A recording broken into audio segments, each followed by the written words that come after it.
Hi, my name is Jessica, and I'm 28 years old. I've been married to Michael for nearly 3 years, and I wish I could tell you it's been nothing but wedded bliss. But the truth is far more complicated.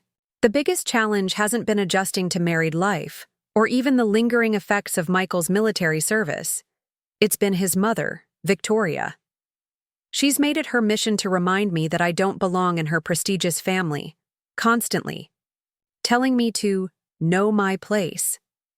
Little did she know that her perfect world would come crashing down when Michael revealed his true net worth on national television, changing everything in an instant. Let me start from the beginning. I met Michael 4 years ago while working at a veterans support center. I was a counselor there, helping veterans transition back to civilian life after their service. Michael had just completed his final tour as a Marine and was struggling with the adjustment. He wasn't like many of the other veterans I worked with. There was something gentle about him despite the hardened exterior, a kindness in his eyes that contradicted the rigid military posture he still maintained. Our relationship began professionally. I was assigned as his transition counselor, helping him navigate the complicated maze of veteran benefits, job applications, and emotional adjustment. During our sessions, we discovered we had similar tastes in music, both loved hiking and shared the same dry sense of humor. What started as professional rapport quickly developed into friendship, and before long, I found myself looking forward to our sessions more than any other part of my day. Michael never mentioned his family background during our counseling sessions. He talked about his military experience, his dreams for the future, and occasionally referenced family complications, but never elaborated. I assumed, like many veterans I worked with, that he came from a modest background and had joined the military for the opportunities it provided. 6 months after our professional relationship ended, I made sure to transfer him to another counselor once I recognized my feelings were becoming personal. Michael asked me out for coffee. That coffee date turned into dinner, which turned into movie nights, hikes on weekends, and before I knew it, we were inseparable. He was thoughtful, intelligent, and carried himself with quiet confidence.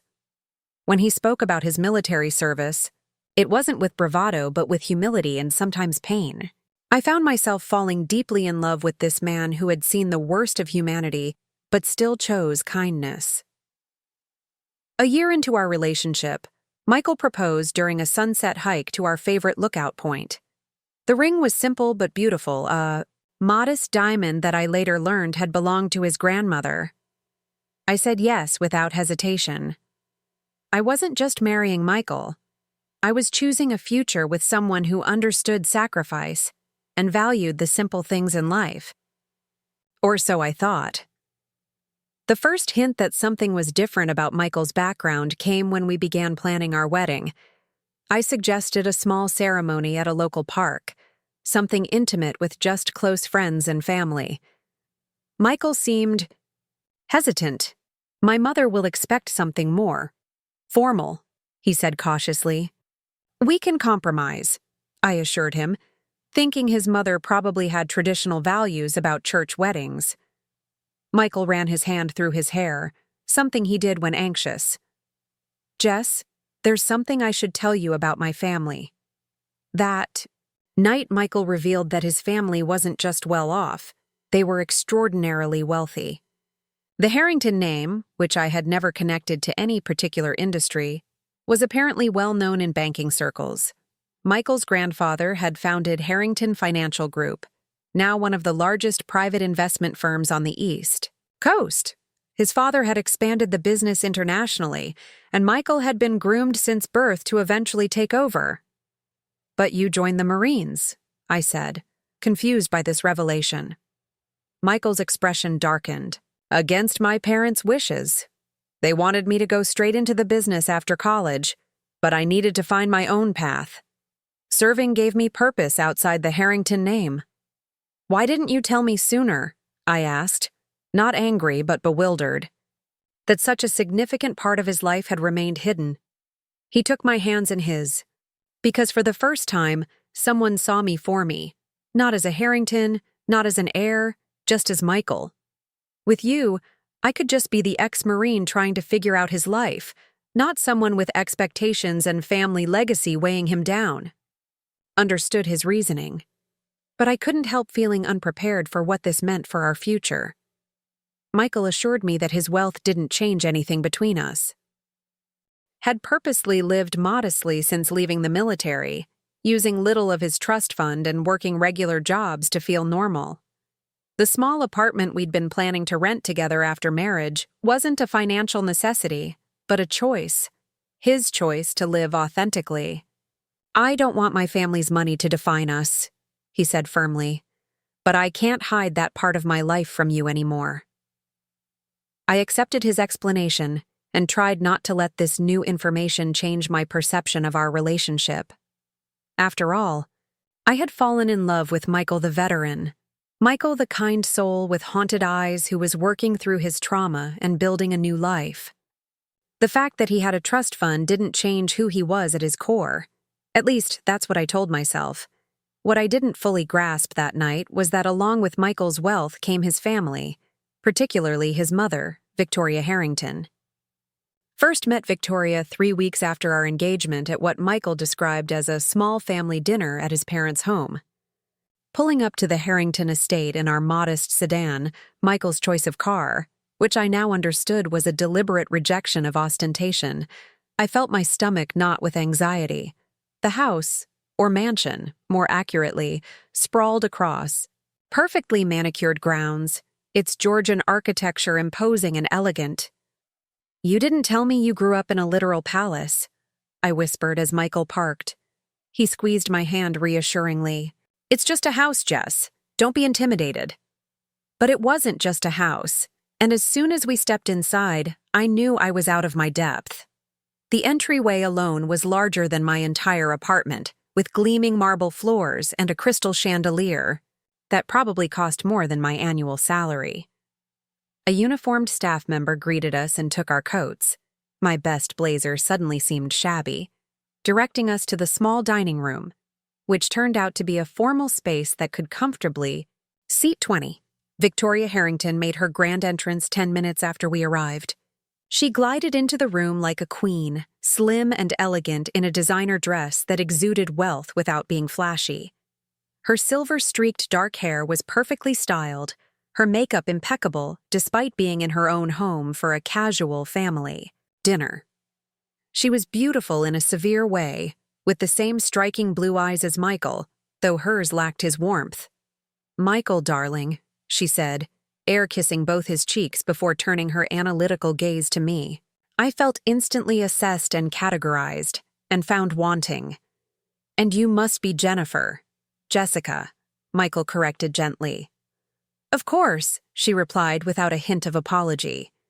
"Jessica from the Veterans Center." The way she said it made my profession sound like a quaint hobby rather than a calling.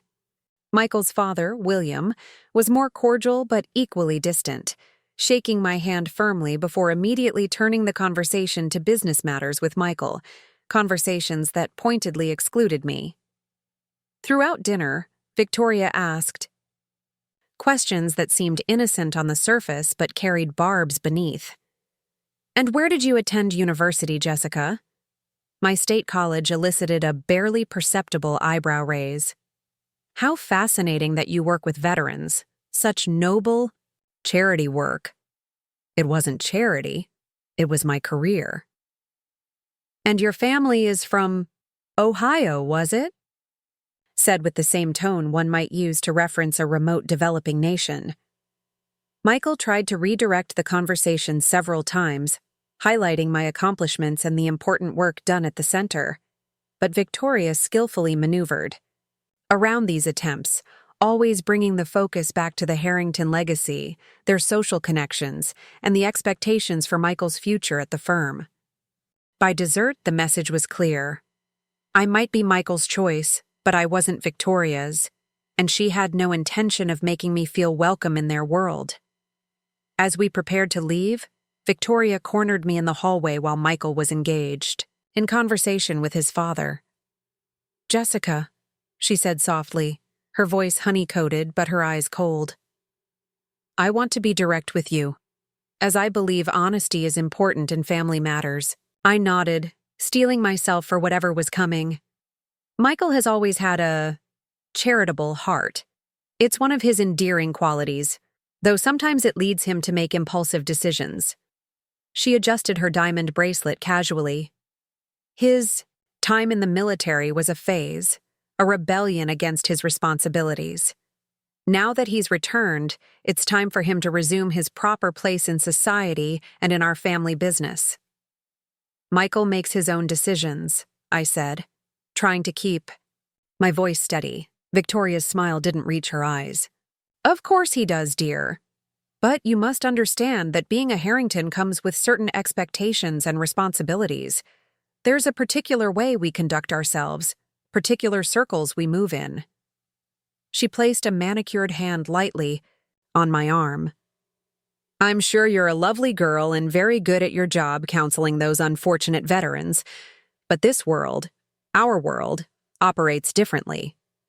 It would be in everyone's best interest, especially yours, if you recognized that reality and knew your place. The words stung like a physical slap. Before I could respond, Michael appeared at my side, his expression concerned as he noted my rigid posture and flushed cheeks. Everything okay here? He asked, looking between his mother and me. Just having a little heart-to-heart with your fiancé, Victoria said smoothly. Girl talk. On the drive home, I was quiet, processing Victoria's words. Michael sensed my mood but misattributed it to being overwhelmed by the wealth and formality of his family home. They can be a lot to take in, he said apologetically. But they'll warm up to you, Jess. They just need time.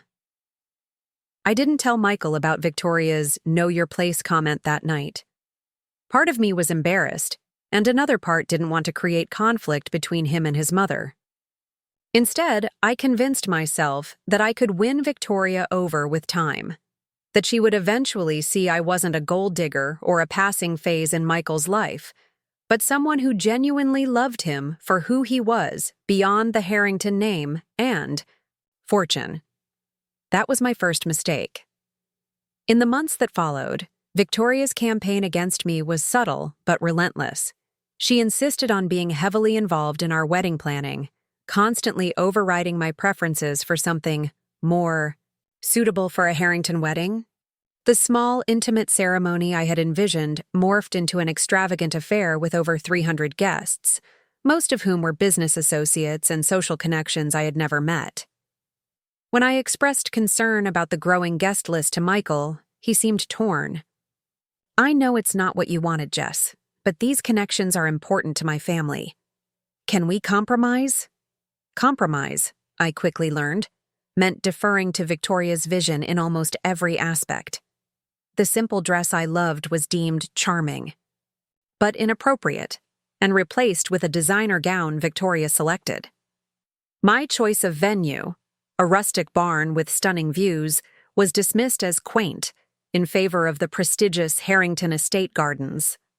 Even my bridal party became a point of contention when Victoria suggested I include the daughters of several important business partners, women I had never met, instead of my college roommates, whom she considered unsuitable. Michael tried to mediate, but he was caught between his mother's expectations and my increasing frustration.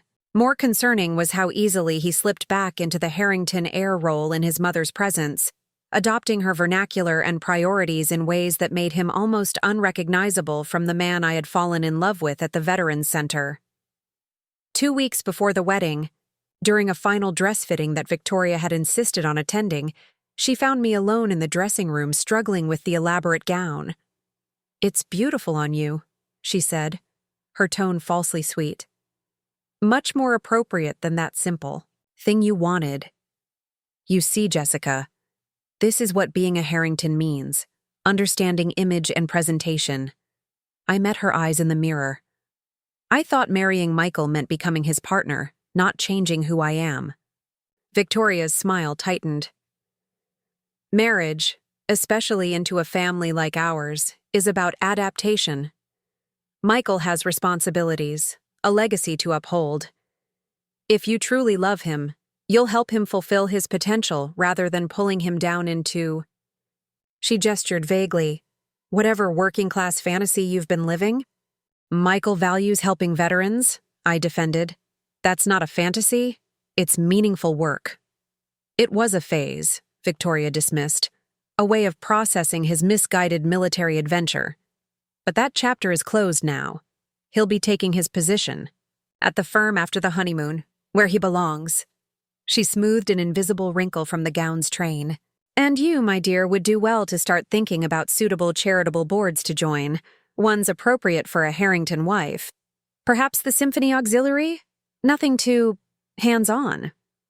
I opened my mouth to argue, but was interrupted by the seamstress returning. Victoria's message, however, was crystal clear. Michael was returning to the fold, and my role was to conform to her vision of a proper Harrington spouse. Decorative, socially advantageous, and ultimately subservient to the family's expectations. Despite the growing knot of anxiety in my stomach, I went through with the wedding. I loved Michael, and I still believed that once we were married, once we had our own home and life together, Victoria's influence would diminish.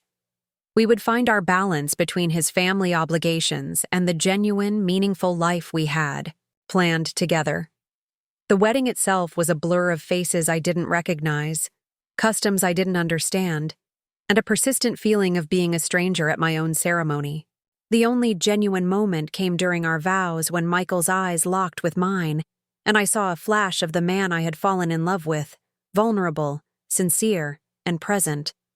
"I choose you," he whispered, too quietly for anyone but me to hear as he slipped the ring on my finger. "Always you." Those words carried me through the elaborate reception and the countless introductions to people who looked at me with the same assessing gaze as Victoria, clearly wondering what Michael Harrington saw in someone so ordinary. I clung to the belief that our honeymoon, 2 weeks in a secluded beach house that had been Michael's one non-negotiable with his mother, would reset everything, returning us to the authentic connection we had before the Harrington machine took over our relationship. What I didn't know then was that Victoria had already set events in motion that would test our marriage from the very beginning, challenges that would force both Michael and me to decide what we truly valued and how far we would go to protect it. The battle lines were drawn, even if I didn't fully understand the war I had unwittingly entered simply by loving a man who happened to be born a Harrington. The wedding came and went like a beautiful but surreal dream.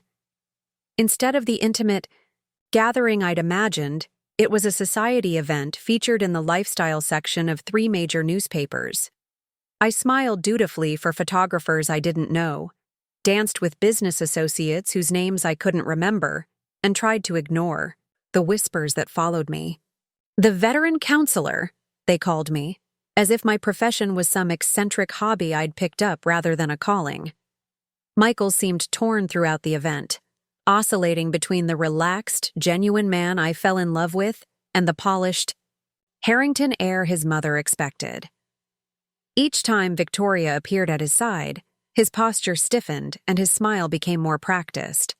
I watched helplessly as the society mask slipped over his features, transforming him before my eyes.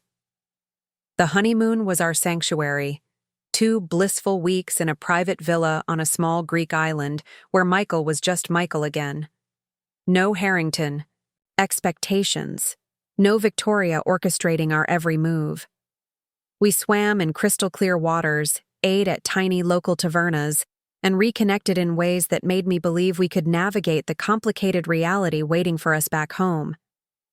"I promise things will be different," Michael said our last night, as we lay on the beach watching stars.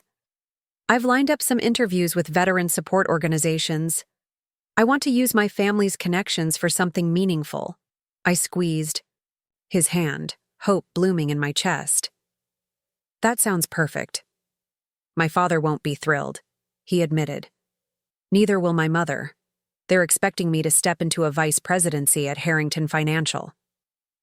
"It's your life," I reminded him. "Your choice." He kissed my forehead. our life, our choice. I clung to those words when reality came crashing back upon our return. The first blow came when we arrived at our new home, not the modest apartment we'd discussed, but a luxurious penthouse in the city's most exclusive neighborhood. A wedding gift from Michael's parents, he explained awkwardly, as I stared at the marble countertops and floor-to-ceiling windows overlooking the city skyline. "This isn't what we talked about," I said quietly. Michael rubbed the back of his neck. "I know, but they meant well. And honestly, Jess, it's an incredible investment property. We'd be foolish to turn it down." I didn't argue, but something cold settled in my stomach as I walked through rooms larger than my childhood home, decorated in a style I would never have chosen, Victoria's influence evident in every carefully curated piece. The second blow came a week later when Michael returned. From lunch with his father, his expression troubled. "Dad's having health problems," he said, loosening his tie. "Nothing immediately life-threatening, but his doctor is recommending he reduce his workload." I sat beside him on our oversized sofa. "I'm sorry to hear that. Is there anything we can do?" Michael couldn't meet my eyes. "He's asked me to step in temporarily at the firm. Just a few months to help with the transition while they restructure."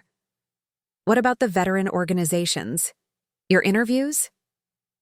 "I'll have to postpone them," he said, his voice tinged with genuine regret. "It's just temporary, Jess. Family obligation." I wanted to believe him. And perhaps for Michael, in that moment, it was the truth. But 3 months stretched into 6, and 6 into a year. The temporary position evolved into a corner office with his name on the door. Michael's casual clothes gradually gave way to tailored suits. His relaxed demeanor hardened into the confident authority expected of a Harrington executive. I tried to maintain my own identity amidst this shift. I continued working at the Veterans Center, finding purpose in helping others navigate their transitions even as I struggled with my own. But Victoria had other ideas about how a Harrington wife should spend her time. The invitations began arriving shortly after our first anniversary. Charity luncheons, board meetings for cultural institutions, ladies' committees for various galas, all carefully selected by Victoria to integrate me into the right social circles. "The Opera Guild is expecting you Thursday," she informed me during one of her unannounced visits to our penthouse. She had a key, a fact I discovered when I returned from work one day to find her directing interior decorators to refresh our living room without consulting me. "I have client sessions on Thursdays," I explained, setting down my work bag. Victoria waved dismissively. "Surely they can be rescheduled. The chairwoman is Eliza Montgomery. Her husband manages several substantial Harrington investments. Your presence would be helpful to Michael's position." "My work is important too," I said firmly. "My clients count on consistency." Something cold flashed in Victoria's eyes. "Jessica, perhaps you still don't understand. In our circle, a wife's primary responsibility is supporting her husband's career and maintaining appropriate social connections. These counseling sessions are becoming an inconvenience." "To whom?" I challenged. "Not to Michael. He supports my career." "Does he?" Victoria raised a perfectly sculpted eyebrow. "Has he told you about the Westridge merger? The board members have been bringing their wives to the planning dinners. Michael has had to make excuses for your absence 3 times now." My stomach dropped. "Michael never mentioned any dinners." Victoria's smile was all false sympathy. "Perhaps he didn't want to pressure you, knowing how attached you are to this job. But I assure you, your absence is noticed. These things matter, Jessica, whether you choose to acknowledge it or not." After she left, I called Michael at his office, something I rarely did during business hours. "Why didn't you tell me about the Westridge merger dinners?" I asked without preamble. There was a pause, followed by Michael's sigh. "How did you let me guess, my mother? That's not an answer. They're boring business dinners, Jess. I didn't think you'd want to sit through hours of financial talk and fake smiles. That should have been my choice to make, I said, hurt that he'd excluded me. Your mother made it sound like my absence was hurting your position. Michael's voice hardened slightly. My mother exaggerates, but these people are traditional. Jess, they do notice these things. So you want me to quit my job to attend dinner parties? Of course not, he said quickly. But maybe we could find a balance? The Veterans Center operates during standard business hours. These social obligations are usually evenings and weekends. Social obligations, I repeated. Is that how you see them? It's just part of the business, Jess. You know how this works. But I didn't know. Not really. I'd fallen in love with a Marine struggling to find his place in civilian life, not a banking heir whose world operated by unwritten rules I couldn't seem to master. Still, I tried. I reduced my hours at the center to accommodate more of these social obligations. I stood beside Michael at cocktail parties where conversations revolved around stock portfolios and vacation properties. I joined committees and attended luncheons where women assessed my clothes, my speech, my background with cool appraisal that never warmed regardless of my efforts. Victoria was always there, watching, critiquing, correcting. That charity is too controversial, she would say when I mentioned interest in a veterans' mental health initiative. Try the Children's Hospital Auxiliary instead. Or, that dress is too casual for the Andersons' dinner. Wear the blue Chanel I sent over. My existence was constantly being edited, my edges smoothed away to fit the Harrington mold. The most painful part was watching the same happen to Michael. The man who once spent weekends hiking in worn jeans now golfed with investment bankers, in designer polo shirts. His passionate talks about veteran support programs gave way to discussions of market projections. The transformation was so gradual, I barely noticed it happening, like watching a photograph fade in the sun. 18 months into our marriage, the distance between us had grown into a chasm. We lived together in our beautiful penthouse, attended the same events, slept in the same bed, but rarely connected in ways that mattered. Michael was working 14-hour days, coming home exhausted and preoccupied. I was going through the motions of being a suitable Harrington wife while feeling more invisible by the day. The breaking point came during a dinner party we hosted for Michael's colleagues. Victoria had orchestrated everything from the guest list to the menu, relegating me to the role of smiling hostess in my own home. Midway through the evening, I overheard her in conversation with the wife of Michael's senior partner. Michael has adjusted wonderfully, Victoria was saying. The military phase is completely behind him. And Jessica? She lowered her voice, not realizing I was just around the corner. Well, we're working on that. She's rather attached to her little counseling position, but I've been introducing her to more appropriate activities. With time, she'll understand her place. It must be challenging, the other woman replied sympathetically. Coming from such a different background. Quite, Victoria agreed. Michael has always had a soft heart. But marriage is one thing. A suitable wife for a Harrington executive is another. I'm confident she'll either adapt or... She didn't finish the sentence. She didn't need to. The implication was clear.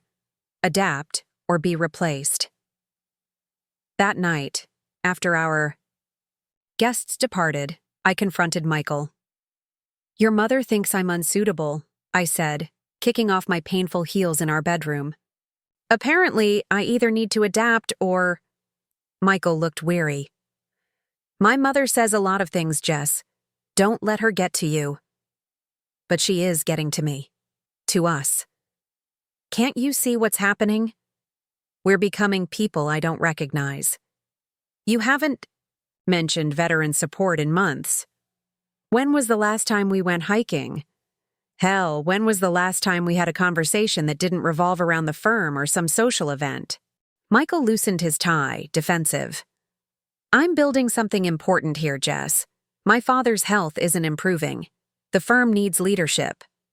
And what about what you need? What I need? What happened to our life? Our choice? That was naive, he said, his voice hardening. We have responsibilities now. My family's legacy.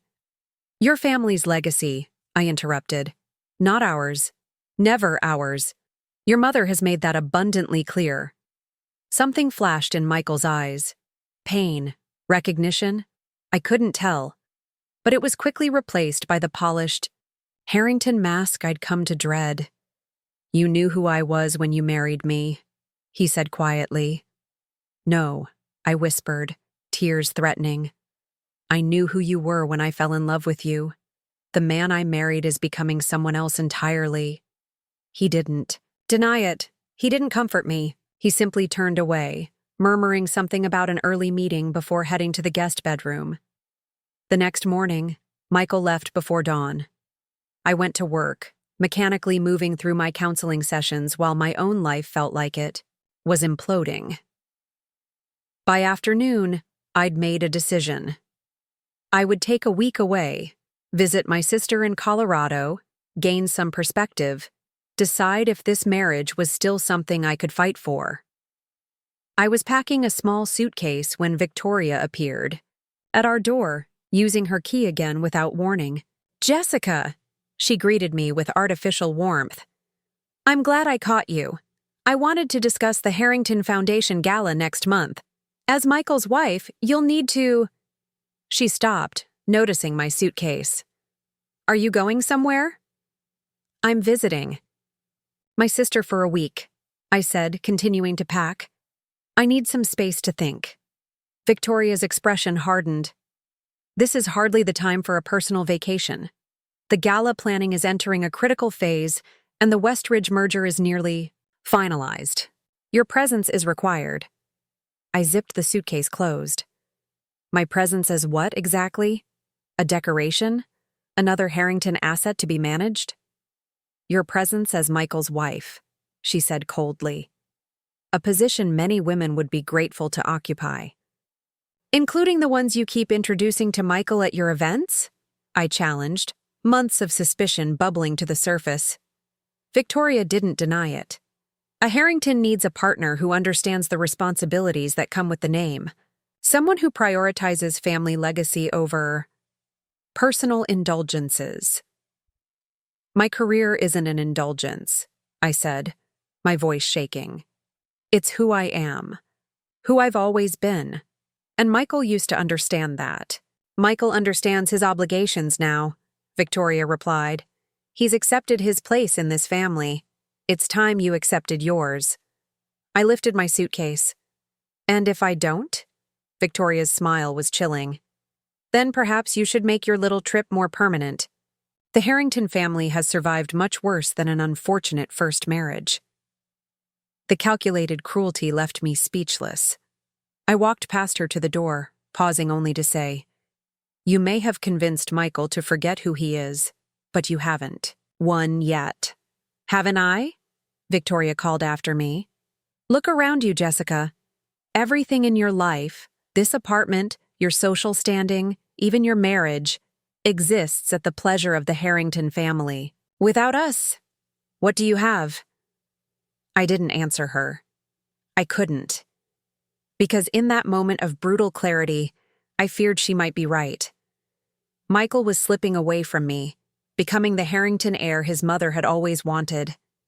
Our life together was being systematically dismantled and rebuilt according to Victoria's blueprint, and I had allowed it to happen, one compromise at a time. On the flight to Colorado, I stared out the window wondering where we had lost our way. When had Michael's temporary position become a calling? When had my mild accommodations become full? Surrender? The boundaries had shifted so gradually that I barely noticed until I found myself in territory I no longer recognized. My sister Claire greeted me at the Denver airport with a tight hug that nearly broke my composure. Unlike Michael's family, Claire had always been my safe harbor, honest, supportive, and refreshingly direct. You look terrible, she said as we collected my luggage. Expensive clothes, but terrible. I managed a weak laugh. that about sums it up. Over the next few days, I poured out everything. Victoria's manipulation, Michael's transformation, my growing sense that I was fighting a battle already lost. Claire listened without judgment, then asked the one question I'd been avoiding. Do you still love him? Not the banking executive he's becoming, but the man underneath? Yes, I admitted.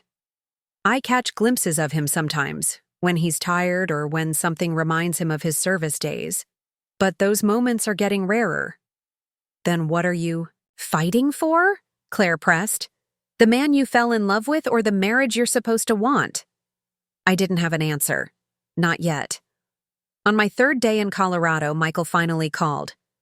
His voice was strained, formal. Mother said you've gone to visit Claire. I left you a note, I said. Yes, I found it. A pause. When are you coming home? Home. The word felt hollow. I don't know.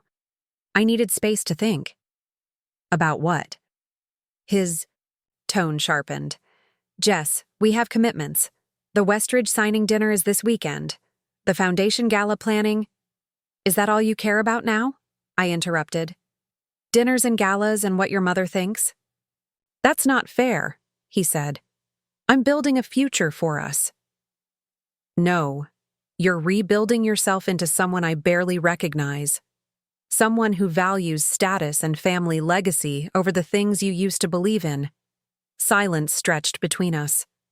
Then, quietly, maybe I've just grown up, Jess. Accepted my responsibilities. Or maybe you've surrendered to your mother's vision instead of fighting for our own. Another silence, longer this time. When Michael spoke again, his voice was carefully controlled. I'll tell everyone you're feeling unwell. Take the time you need, but I expect you back for the foundation gala. It's important. Not, I miss you.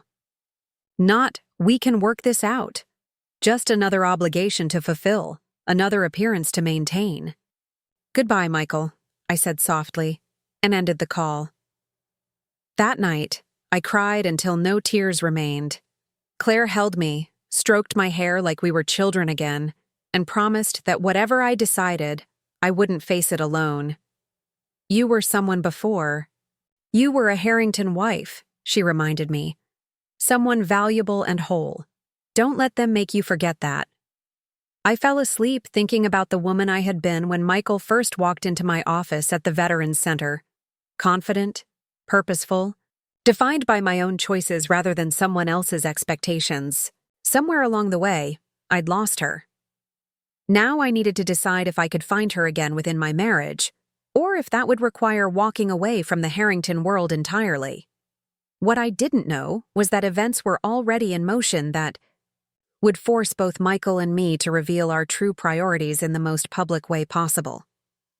Victoria's careful plans were about to unravel, and the facade of Harrington family perfection would crumble on national television for all the world to see.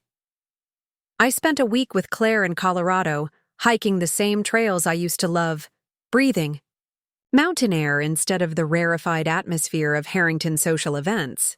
Each day brought more clarity. The question wasn't whether I still loved Michael. I did, desperately, but whether the man I loved still existed beneath the Harrington air Victoria had sculpted. On my 6th day, Claire handed me her tablet over. Morning coffee. You should see this, she said grimly.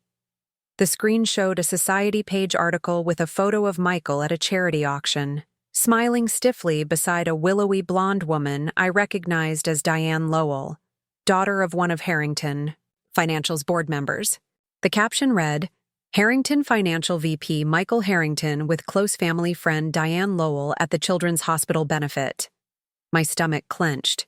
Victoria's matchmaking efforts were becoming more blatant. There's video too, Claire said reluctantly, tapping the screen to play a clip from the local Society news. The interviewer's voice came through clearly. Michael Harrington, stepping in tonight for your father at this prestigious event. And is this the new Mrs. Harrington? Michael's laugh sounded forced. No, This is Diane Lowell, a family friend. My wife is, unfortunately, under the weather this evening." "Such a shame," Diane cooed, placing a perfectly manicured hand on Michael's arm. "We miss her terribly at these events." The fabricated concern in her voice made me nauseous. More disturbing was how comfortable she seemed beside my husband, how naturally her hand rested on his arm. "I need to go back," I said abruptly, setting down the tablet. Claire studied my face. "To fight or to leave?" "I don't know yet, but I can't let Victoria win by default." 2 days later, I returned to our penthouse unannounced. It was mid-afternoon on a Wednesday, and I expected the place to be empty. Instead, I found Victoria seated at our dining room table, surrounded by seating charts and floral arrangements, planning what appeared to be a major event. She looked up, momentarily startled by my arrival. "Jessica, we weren't expecting you. Until the weekend." "Clearly," I said, setting down my suitcase. "What are you doing in my home, Victoria?" "Finalizing details for the Foundation Gala," she replied smoothly, recovering her composure. "Since you were indisposed, I took the liberty of handling the arrangements. In my apartment, without my knowledge or permission. The Harrington Foundation Gala is a family tradition spanning 5 decades, she said, her tone sharpening. It couldn't simply be put on hold for your personal crisis. I walked to the table, looking pointedly at the seating charts. "And I see you've arranged for Michael to be seated with Diane Lowell. How thoughtful." Victoria didn't even have the decency to look embarrassed. "Diane understands her role in society. Her father is one of our most important board members, and she's been groomed since childhood to navigate these circles." "Unlike me," I said flatly. "You've made your priorities quite clear," Victoria replied. "A week's vacation during critical foundation planning? Constant resistance to appropriate social engagements? Your obvious disdain for the responsibilities that come with the Harrington name?" "My priority has always been Michael," I said. "The real Michael, not this performance you've orchestrated." Victoria gathered her papers with deliberate calm. "The real Michael, as you call him, was a temporary rebellion. This is who he was born to be, who he was raised to be. I merely reminded him of his obligations. You manipulated him, used his father's health as leverage to force him back into the fold." A flicker of something, guilt, irritation, crossed her face. "William's health concerns are genuine. Michael stepped up as a dutiful son should. And as a dutiful son, he should also let his mother select a more appropriate wife," I challenged. Victoria stood, smoothing her impeccable skirt. "I don't expect you to understand. The Harrington name carries weight, responsibility. Our connections, our position, these aren't just social niceties. They're the foundation of a financial empire that employs thousands. That doesn't give you the right to control Michael's personal life, or mine. When personal choices threaten generations of legacy, they become family concerns," she said coldly. "Michael is beginning to understand that. The question is whether you will, or what. You'll continue parading Diane Lowell and others like her in front of my husband, hoping I'll simply step aside." Victoria collected her designer handbag, her movements precise. "The gala is this Saturday. Michael will be receiving the Foundation's Legacy Award. As his wife, your absence would be noted and discussed. I suggest you consider carefully what you want your next move to be." After she left, I stood in the silent apartment, surrounded by evidence of Victoria's incursion into my life, from the furniture she'd selected to the gala plans she'd made in my home without my input. The magnitude of her control was suffocating. I called Michael at his office, something I rarely did. "Jess?"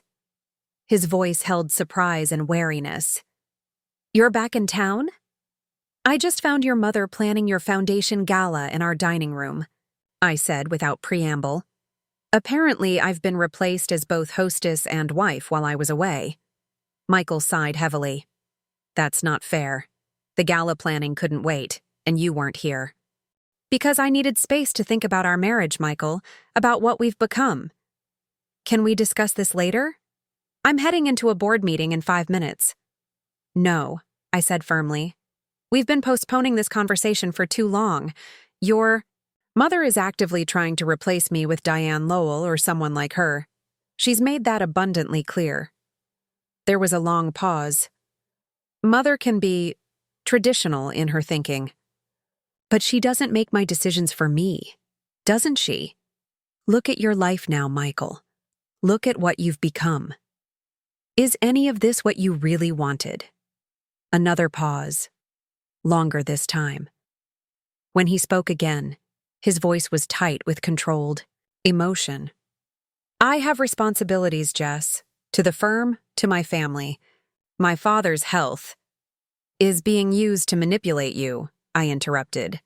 I'm not saying his health problems aren't real. I'm saying Victoria is exploiting them to reshape you into her perfect Harrington heir. That's not fair, he repeated, but with less conviction. I saw the video from the Children's Hospital benefit, I said quietly. The one where you attended with Diane Lowell. You let people think I was sick rather than admitting I'd left. What was I supposed to say? Frustration edged into his voice. That my wife abandoned me during a critical fundraising event? His words stung. Is that how you see it? That I abandoned you? He faltered. I need to go. The board is waiting. We'll talk tonight. Will we? Or will there be another dinner, another event, another excuse? I'll be home by 8, he said firmly. I promise. I hung up without saying goodbye, unsure if I believed him. Michael kept his promise, arriving home at 8 o'clock sharp. He found me sitting in our living room, surrounded by photo albums from our early days together, pictures of hiking trips, casual dinners with friends, Michael in his worn jeans and flannel shirts, his smile unguarded and genuine. He loosened his tie as he sat across from me. What are you looking at? Us, I said simply. The real us before all this. I gestured vaguely at our opulent surroundings. Michael's expression softened as he looked at a photo of us on a camping trip, his arm around my shoulders, both of us laughing. We were happy then. We were authentic then, I corrected. You were doing work that mattered to you, helping other veterans. I was building my counseling practice. We had plans to make a difference. We still can, he said, but the words rang hollow. I closed the album gently. Not like this. Not while you're becoming someone else entirely, and I'm expected to just fade into the background as the perfect Harrington wife. Michael ran a hand through his hair, a glimpse of his old mannerism breaking through the polished exterior. What do you want from me, Jess? I'm trying to balance everything. The firm, the family obligations, our marriage. No, I said quietly. You're trying to please your mother while hoping I'll eventually conform to her vision. That's not balance, Michael. That's surrender. He flinched at my words. That's not fair. Stop saying that, I insisted. This isn't about fair. It's about truth. The truth is, you joined the Marines to escape your family's expectations. You found meaning in service that had nothing to do with the Harrington name.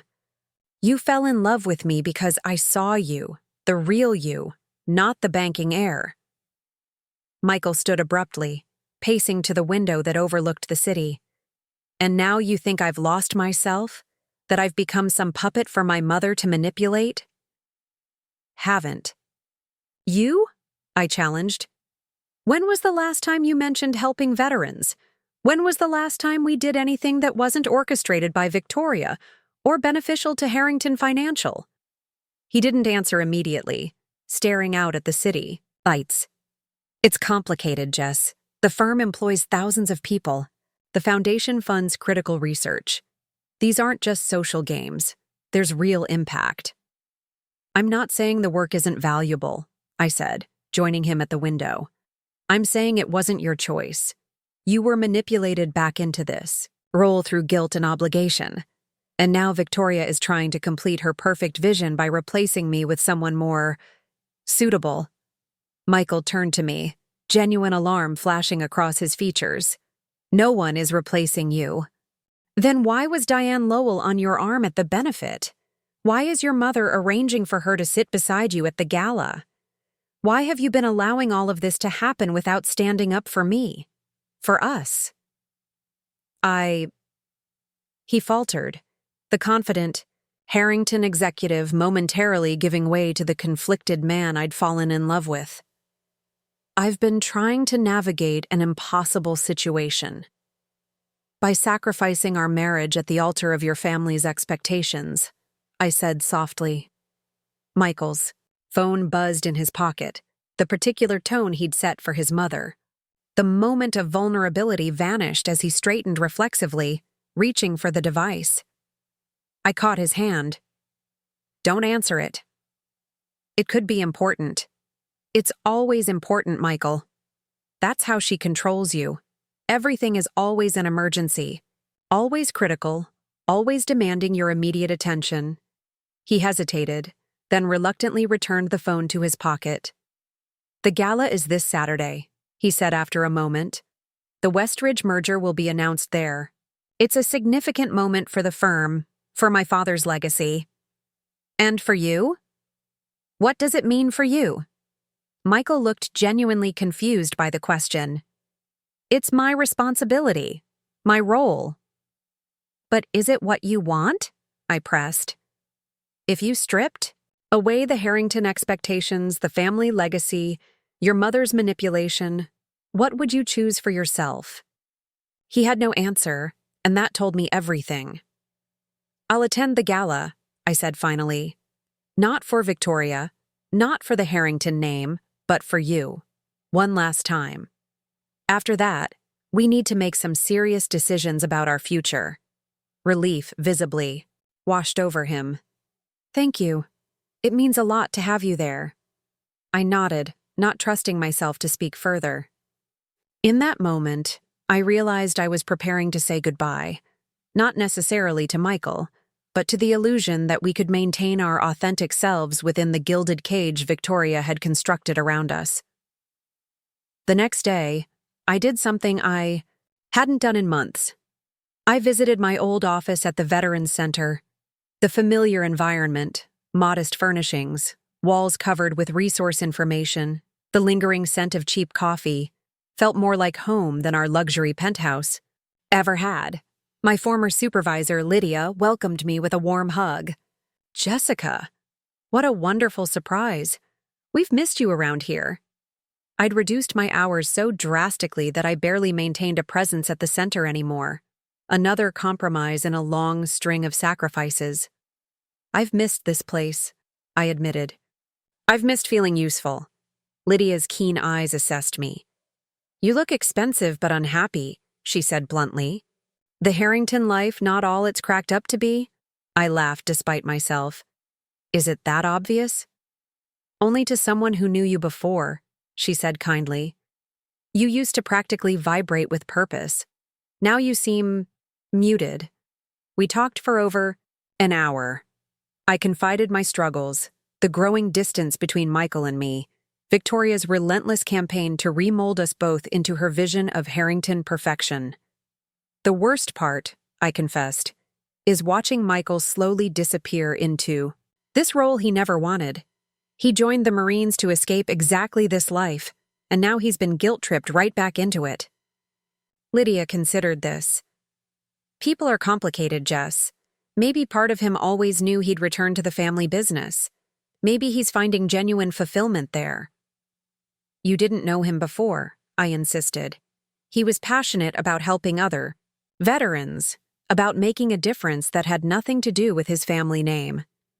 Then remind him, Lydia said simply, not through arguments or ultimatums, but by reconnecting him to that purpose. An idea began forming in my mind, a way to challenge Victoria's narrative at the very event she'd orchestrated to showcase her perfect Harrington vision. It was risky, potentially even reckless, but it might be the only way to break through to the real Michael before I lost him completely. Is Jason Wallace still running the Veterans Entrepreneurship Program? I asked suddenly. Lydia nodded. Yes, and it's struggling for funding. Why?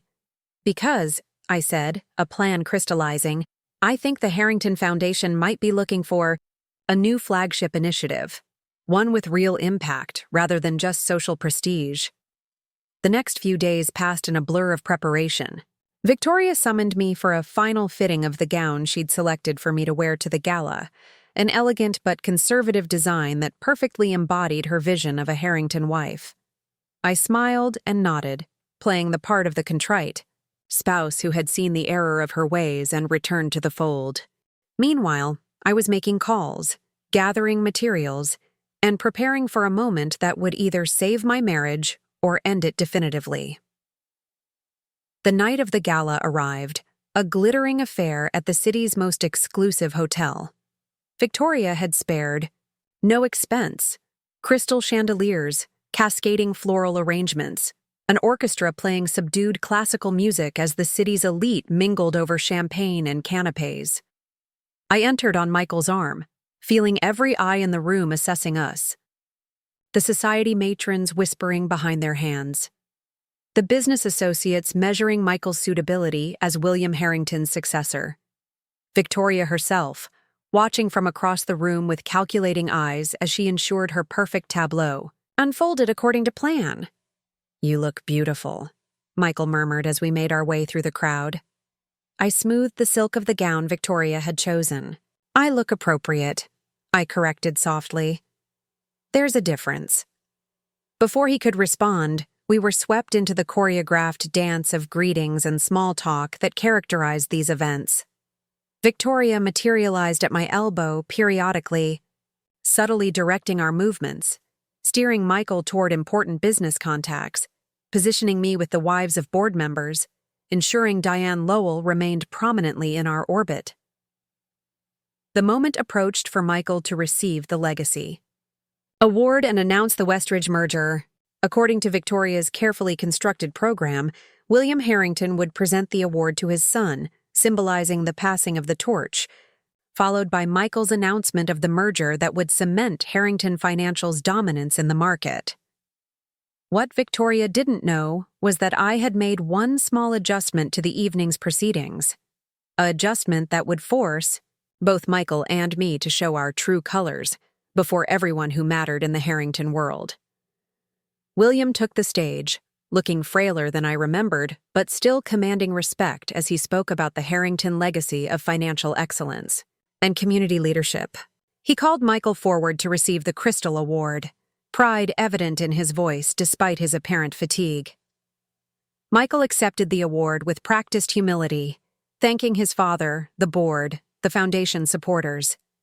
He was every inch the Harrington heir in that moment, polished and perfect according to Victoria's design. Then came the critical juncture, the merger announcement. Michael began his prepared remarks, outlining the strategic importance of the Westridge acquisition, the market advantages, the shareholder benefits. Victoria watched from the front table, satisfaction evident in her expression as her son performed his role flawlessly. What happened next would change everything, though. None of us could have predicted exactly how. Because just as Michael concluded his remarks about the merger, the hotel's audio-visual system experienced an unexpected technical difficulty, one that would expose the truth behind the Harrington facade and force us all to decide what we truly valued. The live broadcast of the Foundation Gala, streaming to donors and partners worldwide, was about to become the stage for a revelation that Victoria had spent decades trying to prevent. And in the aftermath, nothing would ever be the same. William finished his introduction with a practiced flourish, his voice wavering slightly with what appeared to be genuine emotion as he invited Michael to the stage. The ballroom erupted in polite applause, the sound of wealth and privilege acknowledging one of their own. Michael ascended the steps with the confident grace Victoria had spent years cultivating in him. His tuxedo was impeccably tailored, his smile measured, Not too broad to appear undignified, not too slight to seem ungrateful. He embraced his father briefly before accepting the Crystal Award, holding it up to catch the light as photographers captured the moment for society pages and company newsletters. "Thank you, Father," Michael began, his voice carrying clearly through the state-of-the-art sound system. "And thank you to the Harrington Foundation Board for this honor." I watched from my assigned seat at the family table, Victoria to my left, maintaining her perfect posture and satisfied smile. Diane Lowell sat across from us, her expectant gaze fixed on Michael with barely disguised ambition. The tableau was exactly as Victoria had orchestrated, down to the last detail.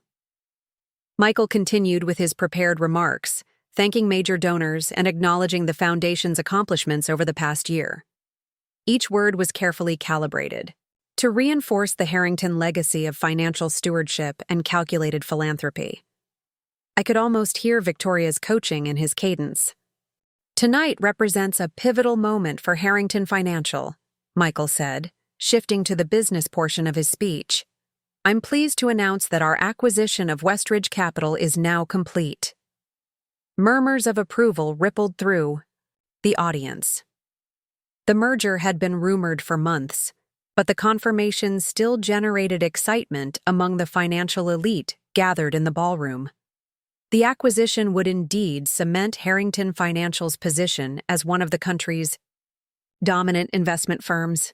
"This merger represents the culmination of my father's vision," Michael continued, "and positions Harrington Financial to expand our influence in emerging markets while maintaining the conservative investment approach that has defined our success for 3 generations. Victoria's smile widened fractionally, the equivalent of jubilation in her carefully controlled emotional repertoire.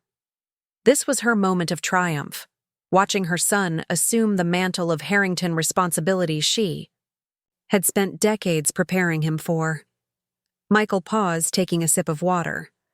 What happened next wasn't in the script. "Before I continue with details of the merger," he said, his voice subtly changing tenor, "I'd like to speak briefly about something personal." Victoria stiffened beside me, her expression freezing in place. This deviation wasn't part of her carefully constructed program. "Many of you know that before joining Harrington Financial, I served as a Marine," Michael said. "What you may not know is why I chose military service when a position at the firm was waiting for me." The room grew quieter, sensing the shift in tone. I sat up straighter, my heart accelerating. This wasn't what I had planned. My adjustment to the evening was scheduled for later, but Michael seemed to be veering off script of his own accord. "I joined the Marines because I needed to find my own purpose, separate from the Harrington name," Michael continued. "I needed to test myself, to discover who I was beyond the legacy I was born into." Victoria's hand tightened around her champagne. "Flute." William Harrington looked confused, glancing at his wife as if seeking explanation for this unexpected turn. "During my service, I witnessed courage in its purest form. I saw men and women risk everything not for profit or prestige, but for principles and for each other." Michael's voice grew stronger, more authentic. "When I returned to civilian life, I was fortunate to meet someone who helped me navigate that difficult transition." His eyes found mine across the crowded room. "My wife, Jessica, was a veterans counselor when we met. She taught me that the greatest measure of success isn't market share or portfolio performance, but the positive impact we can have on individual lives." A flash of alarm crossed Victoria's face as she realized Michael was going dramatically off script. She shifted in her seat as if preparing to intervene, but the live broadcast cameras were trained on Michael, capturing every word for the streaming audience of donors and partners worldwide. "The merger we're announcing tonight will indeed strengthen Harrington Financial," Michael continued. "But if that's all we accomplish, if we grow wealth without growing purpose, then we've failed regardless of the balance sheet." The audience seemed uncertain how to react to this philosophical detour. Some nodded thoughtfully. Others exchanged confused glances. Which brings me to an addition to tonight's announcement, Michael said. Alongside the Westridge acquisition, I'm establishing a new division within Harrington Financial focused exclusively on veteran entrepreneurship and small business development. Victoria's composure cracked visibly. This was not merely a deviation from her script. It was a complete rewriting of the narrative she had so carefully constructed. This initiative will allocate $50 million in dedicated funding for veteran-owned startups, Michael continued, his voice growing more confident with each word. Additionally, the Harrington Foundation will partner with the National Veterans Support Network to create mentorship opportunities between our financial experts and former service members transitioning to civilian careers. A ripple of surprise moved through the audience. $50 million was a substantial commitment, even for a firm of Harrington's size. The business implications were significant and completely unsanctioned by the board or by Victoria. But numbers alone don't tell the full story, Michael said. So I'd like to invite someone to the stage who can speak to the human impact of this initiative. This was my cue, the moment I had planned with Jason Wallace from the Veterans Entrepreneurship Program. But Michael wasn't looking toward the side entrance where Jason was waiting. Instead, his eyes remained fixed on me. "Jessica," he said, extending his hand toward our table. "Would you join me?" A spotlight swung to illuminate me as the assembled guests turned in their seats. Victoria's face had gone completely pale, her lips pressed into a thin line of barely contained fury. With surprisingly steady legs, I rose and made my way to the stage. Michael took my hand as I ascended the steps, squeezing it with unexpected warmth. "Jessica has dedicated her career to helping veterans rebuild their lives after service," Michael said to the audience. "She understands, better than anyone, the challenges they face and the potential they hold." He handed me the microphone, his eyes conveying a message I couldn't fully decipher. Was this an olive branch? A last-minute attempt to save our marriage? Or something else entirely? I took a deep breath, acutely aware of the cameras broadcasting this moment to thousands of viewers. Victoria would be furious, but I was beyond caring about her approval. This might be my last chance to reach the real Michael, the man I had fallen in love with before his mother's influence had twisted him into someone I barely recognized. "Thank you," I began, my voice stronger than I expected. "As a veterans counselor, I've had the privilege of working with extraordinary men and women who gave everything for their country, only to find themselves struggling to transition to civilian life." The audience was silent, perhaps confused by this abrupt change from financial announcements to veterans' issues, but attentive nonetheless. "What these veterans need isn't charity," I continued. "They need opportunity. They need people who see their potential rather than their challenges. They need institutions like Harrington Financial to recognize that service and sacrifice deserve more than a thank you. They deserve investment and partnership." I glanced at Michael, whose expression had softened into something reminiscent of the man I first fell in love with. There was a glimmer of pride in his eyes I hadn't seen in months. "The initiative Michael just announced represents more than financial support," I said, turning back to the audience. "It represents a fundamental shift in how we view success and responsibility. It asks the question, what is wealth for, if not to create opportunity where it's most needed?" From my peripheral vision, I could see Victoria rising from her seat, her face a mask of controlled rage. She began moving toward the side of the stage, likely intending to cut this presentation short, before it could further derail her carefully orchestrated evening. "Before I continue," I said, aware of my limited time, "I'd like to introduce Jason Wallace, Director of the Veterans Entrepreneurship Program, who can speak to the specific impact this initiative will have." Jason emerged from the wings right, as Victoria reached the steps to the stage. His appearance, a Navy veteran with visible prosthetic legs, dressed in a simple but dignified suit, created an impossible moment for Victoria. She couldn't interrupt now without appearing callous toward a wounded veteran, particularly with the cameras rolling. Jason joined us on stage, shaking Michael's hand firmly before taking the microphone I offered.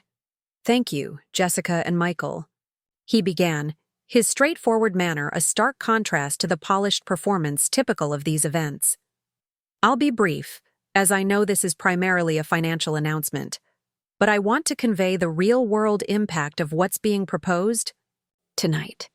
He proceeded to outline the challenges veterans face when starting businesses, from access to capital to networking opportunities to mentorship, and how the Harrington Initiative would address each one.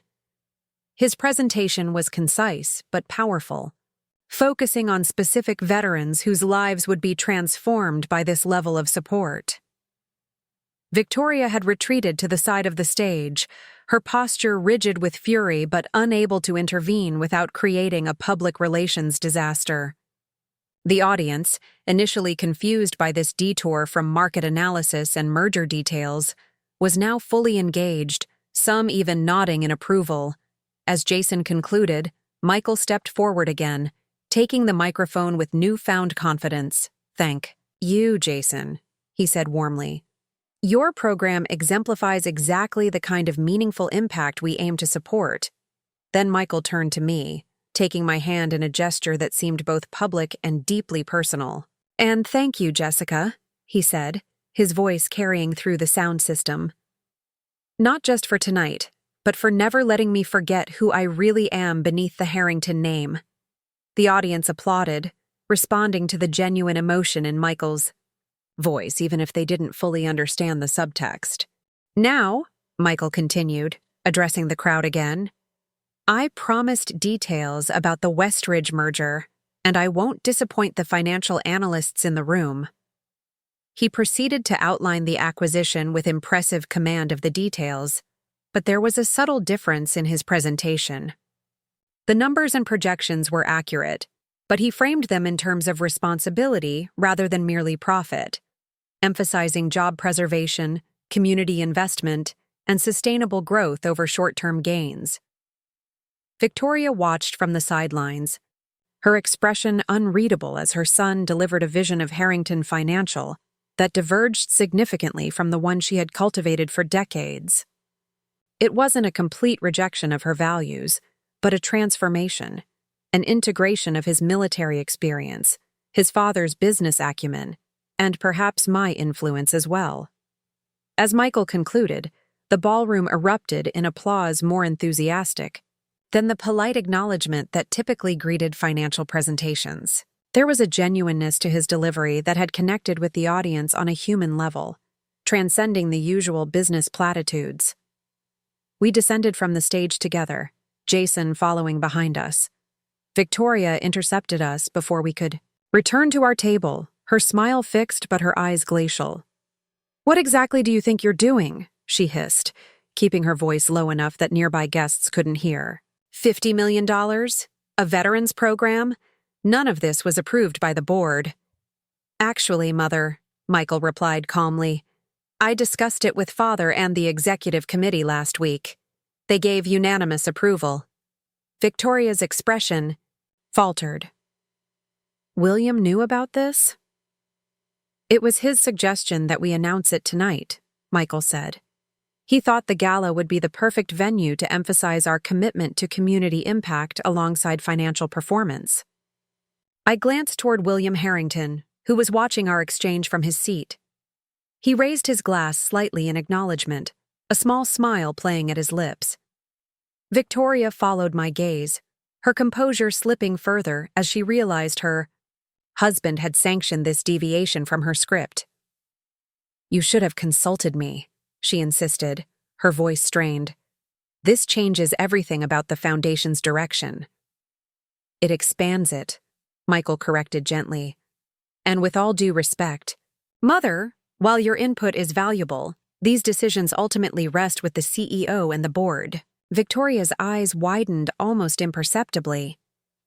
"CEO? Your father officially stepped down this morning," Michael finished for her.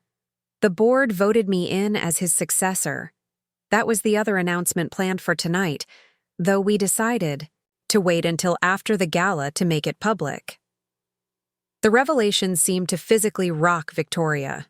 For perhaps the first time since I'd known her, she appeared genuinely blindsided, her carefully constructed control momentarily shattered. "I see," she said finally, struggling to recover her composure. "Well, congratulations are in order then." She turned to me, her smile brittle. "And I suppose you knew about all this?" "Not all of it," I admitted honestly. "I knew about the Veterans Initiative. The CEO announcement is news to me as well." Michael squeezed my hand.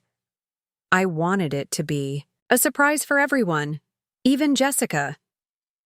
Before Victoria could respond, we were interrupted by a cluster of board members approaching to congratulate Michael. She had no choice but to step aside, her expression carefully rearranged into one of maternal pride for the benefit of onlookers.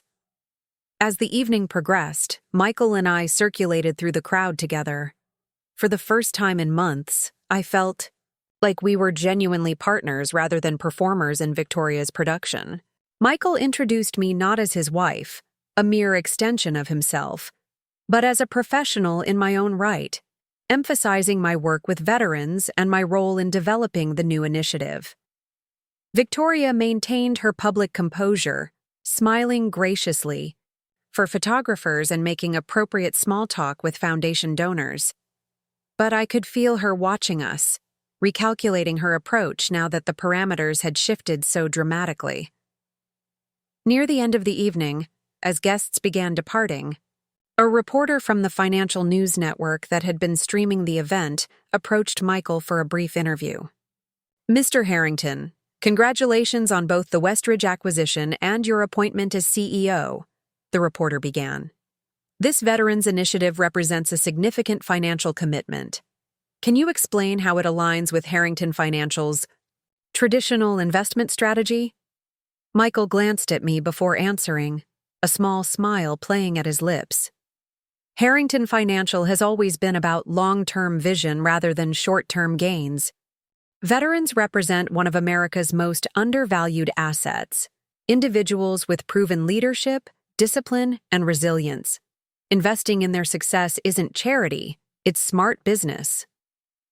"And what about the personal aspect?" the reporter pressed. "You mentioned your own military service earlier. How has that influenced your approach to leading Harrington Financial?"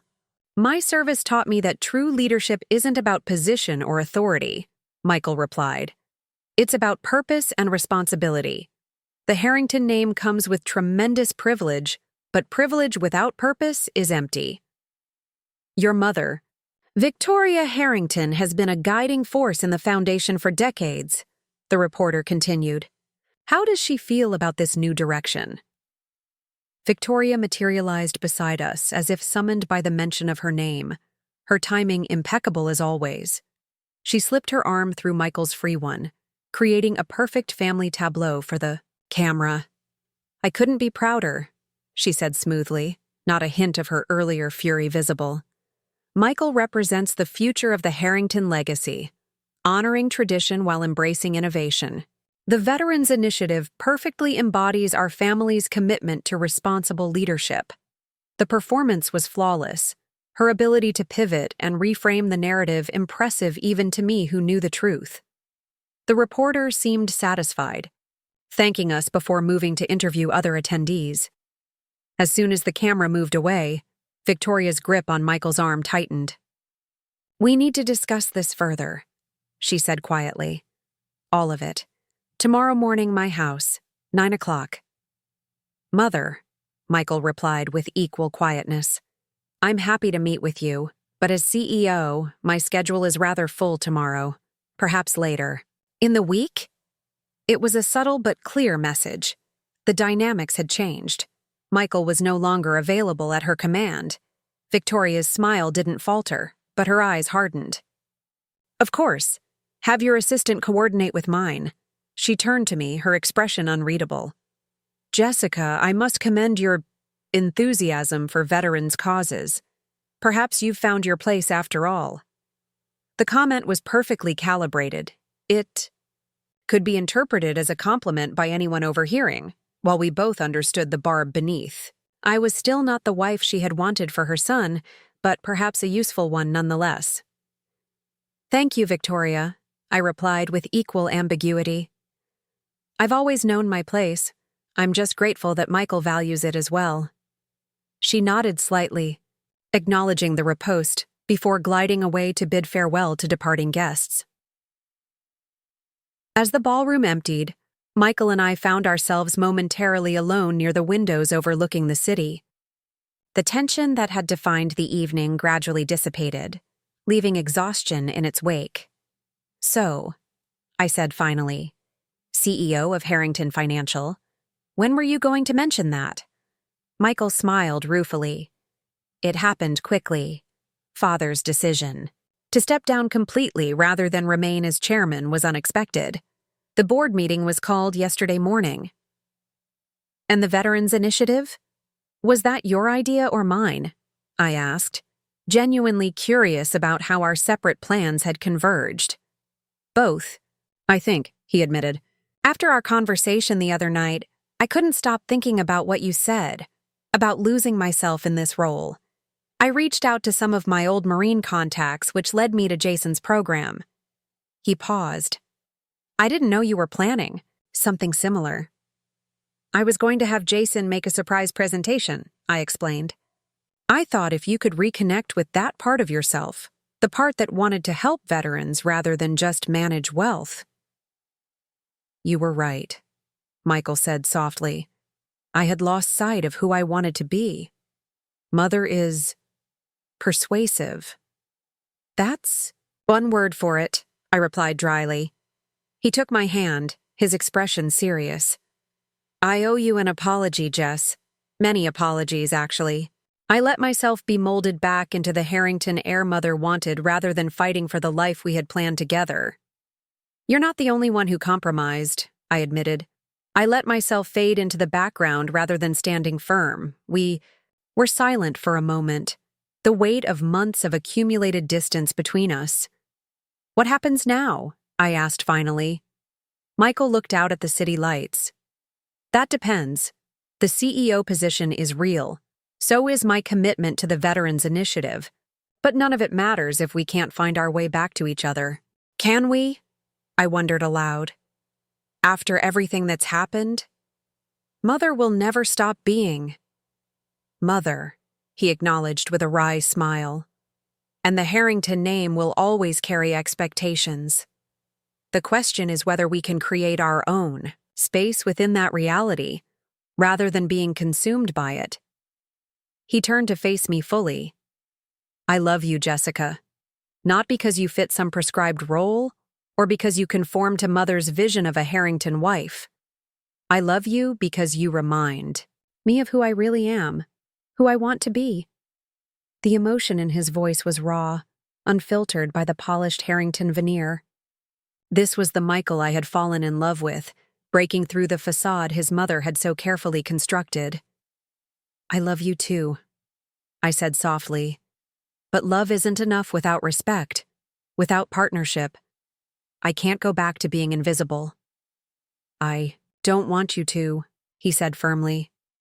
"I need your voice, your perspective, what we accomplished tonight, the Veterans Initiative, the way we presented it. That's what we could be together, partners in purpose, not just in name." A server appeared discreetly at the edge of our conversation. "Mr. Harrington, the car is ready whenever you are." Michael thanked him before turning back to me. "Let's go home," he said.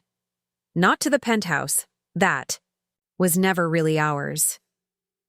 Let's get a hotel tonight and talk, really talk, about what we want our life to look like going forward." As we left the ballroom, I caught a glimpse of Victoria watching us from across the foyer, her expression calculating. This wasn't over. She wouldn't surrender control so easily. But something fundamental had shifted tonight. Michael had publicly reclaimed his authentic self, and in doing so, had created space for me to reclaim mine as well. Whatever Victoria might plan next, we would face it together, not as the Harrington heir and his suitable wife, but as Michael and Jessica, partners by choice rather than convention. And in that moment, stepping into the cool night air with my husband's hand firmly in mine, I felt something I hadn't experienced in months.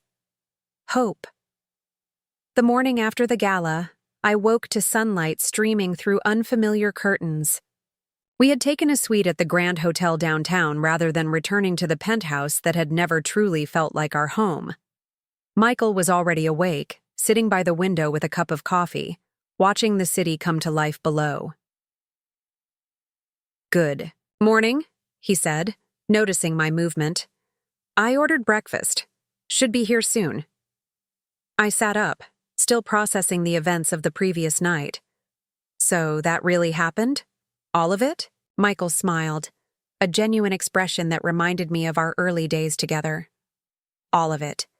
The Veterans Initiative, the CEO announcement, Mother's barely concealed fury." "Your father knew," I said, remembering the slight smile on William's face. "He helped you plan this." Michael nodded, moving to sit beside me on the bed. "Father and I have been talking, really talking, for the past few weeks. His health scare was genuine, but it also gave him perspective. He admitted he regrets letting Mother control so much of our family dynamic." "That's surprising," I said cautiously. William had always seemed content to let Victoria orchestrate their social and family life while he focused on business. "He sees more than he lets on," Michael replied. "After you left for Colorado, he asked me what I really wanted, not what Mother wanted for me, not what the Harrington legacy demanded, but what would make me fulfilled." "And what did you tell him?" Michael took my hand. "That I wanted purpose beyond profit, that I missed the sense of service I had in the Marines, and that I was afraid of losing you, the one person who saw me as more than a Harrington." The hotel phone rang, interrupting our conversation. Room service had arrived with breakfast. As we ate, Michael explained how his father had helped him develop the Veterans Initiative in secret, connecting him with board members who would support the idea despite its departure from traditional Harrington investments. "Father also suggested the timing of the CEO announcement," Michael said. "He thought Mother would be less likely to interfere if it was presented as a done deal, particularly in such a public forum." "Clever," I admitted. "But Victoria won't take this lying down. Last night was just the opening salvo." Michael's expression grew serious. "I know. Which is why I wanted to talk about our next steps before we face her. This isn't just about business, strategy, or foundation priorities. It's about us, how we move forward together." "Do we?" I asked quietly. "Move forward together?" "So much has happened, Michael. We've both changed." "I have changed," he acknowledged. "But last night reminded me of who I want to be. The question is whether that's someone you still want to be with." Before I could answer, Michael's phone buzzed with an incoming text. He glanced at it and grimaced. "Mother, she wants to meet for brunch at the house in an hour." He looked up at me. "We don't have to go." I considered for a moment. "No, we should face her, together, avoiding her will only. Give her time to regroup and undermine what happened last night." Michael nodded, relief evident in his expression. "Together, then." The drive to the Harrington estate felt different this time. Instead of dread, I felt a strange calm.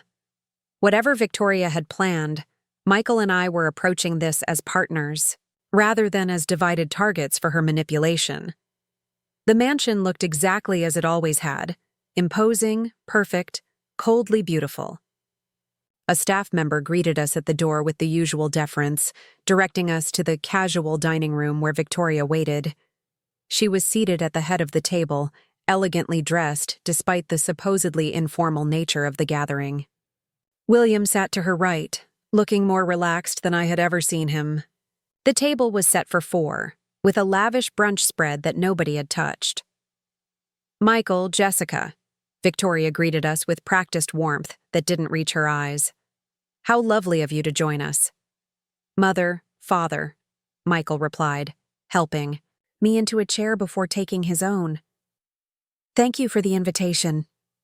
An uncomfortable silence descended as Victoria studied us both. Finally, William cleared his throat. The gala was quite successful, he said mildly. The initial feedback on the Veterans Initiative has been overwhelmingly positive. 3 major clients called this morning to express their support. Victoria's smile tightened fractionally. Yes, it was certainly memorable, though I must say I was surprised by the unconventional announcements. Traditionally, such significant policy shifts are discussed with the entire family beforehand. You mean with you specifically, Michael said calmly, serving himself some fruit. The board was fully briefed and approved both initiatives. I am more than just a board member, Victoria replied, her voice carrying a dangerous edge. Your mother and I have guided this family's social and philanthropic strategy for 30 years. William placed his hand gently over hers. And you've done it brilliantly, my dear. But perhaps it's time to allow the next generation some latitude in charting their own course. Victoria withdrew her hand from his, her composure slipping momentarily. Their own course? William, everything we've built could be undermined by hasty decisions and emotional investments. $50 million is hardly emotional, I interjected. The Veterans Program has been thoroughly vetted. The return on investment, both financial and social, is projected to exceed traditional philanthropic expenditures. Victoria's gaze shifted to me, cold and assessing. Yes, Jessica. How convenient that this initiative aligns so perfectly with your professional interests. One might almost think you'd orchestrated it. I welcomed Jessica's expertise, Michael said firmly. But the initiative was my decision, with Father's and the board's support. Victoria turned her attention back to her son. Michael, darling, I understand your military service was meaningful to you, but running Harrington Financial requires a broader perspective than just veterans affairs. The firm manages billions in assets across multiple sectors. I'm well aware of the scope of our operations, Mother, Michael replied. My military experience taught me strategic thinking and leadership under pressure, skills that translate remarkably well to corporate governance. And the CEO announcement? Victoria pressed. Made without consulting me, despite my decades of experience guiding this family's interests? William spoke up again. That was my decision, Victoria. The board has been preparing for my retirement for months. Michael has proven himself more than capable. Victoria set down her coffee cup with deliberate care. I see I've been systematically excluded from decisions central to our family's future. How enlightening. The dangerous undercurrent in her voice was unmistakable. She was regrouping, reassessing, preparing for a different approach. Victoria Harrington did not surrender control easily, if ever. No one is excluding you, Mother, Michael said in a conciliatory tone. Your experience and counsel remain valuable. But Jessica and I need to chart our own path, professionally and personally. Victoria's gaze shifted between us, calculating. Of course. And what exactly will that path entail, Jessica? Will you be returning to your counseling work? Or perhaps taking a more appropriate role within the foundation now that your husband is CEO? The question was a trap, designed to force me into either abandoning my career or appearing to leverage Michael's new position for personal gain. But I had spent too long trying to navigate Victoria's impossible expectations. Actually, I said, meeting her gaze steadily, Michael and I have discussed establishing a dedicated division within the foundation focused on veteran reintegration and mental health support. I would head it, reporting directly to the board rather than to Michael, to maintain appropriate separation. Victoria's eyebrows rose slightly, the equivalent of open shock in her controlled repertoire. I see you've thought of everything. We're still working out the details, Michael added. But Jessica's experience makes her uniquely qualified to develop programs with genuine impact, rather than just positive publicity. The implied criticism wasn't lost on Victoria. Her philanthropy had always prioritized visibility and social advantage over measurable outcomes. "Well," she said after a moment, her smile brittle but intact, "it seems decisions have been made. I suppose I'm expected to simply accept this new direction."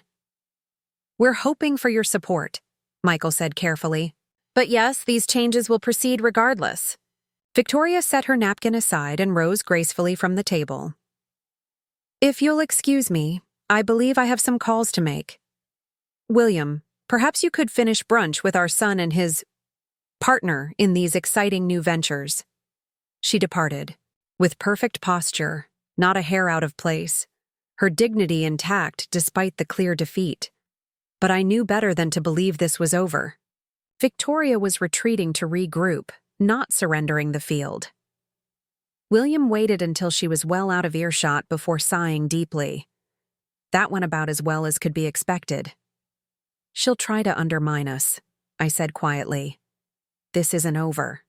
William nodded, looking suddenly older and more tired than he had when we arrived.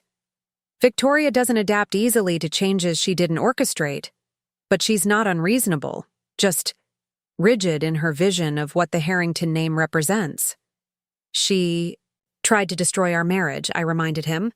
"She's been systematically replacing me with Diane Lowell at events, making it clear I don't belong in this family."